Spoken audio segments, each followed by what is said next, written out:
Geza, ZANU-PF fires Chiwenga allies. Vakomana hazina kumira mushe.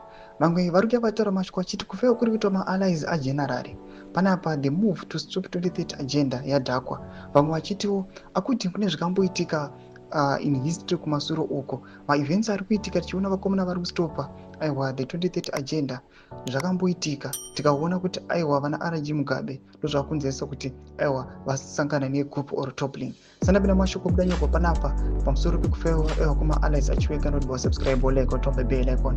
Tipinda panapa mu-Newsday panobudanyira chiti ZANU-PF's move to expel Central Committee member Blessed Bombshell Geza.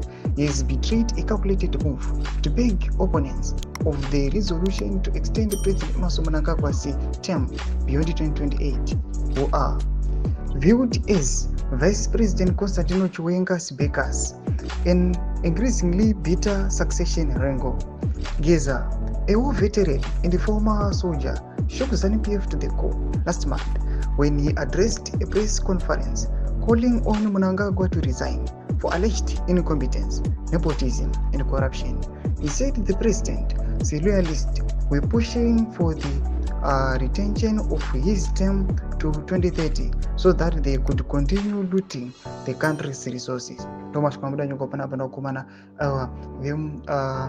Newsday vachitara mashoko pamusoro pekufaiwa kwekuitwa maloyalist ajenerari pamwechete nekufaiwa kuonekwa nenyika yese kwoitwa bombshell Promise Geza. Vanhu vanyatsoona kuti aiwa izvi zvanyatsokushoka, yanyatsokuita a breaking news inoda kuti panguva inoi Bombshell Geza is making the headlines. They're the man of the match, and the people vari kubuda vataura mashoko kuti aiwa kunyange vachinge vamufire from the party panguva inoi. Do you think kuti izvi zvichastopa the message yaari kudeliver kandi yakadeliver kune macitizens? Mashoko vanhu panguva inoi havangomirira kuti ngatione kuti zvichasvika kupi.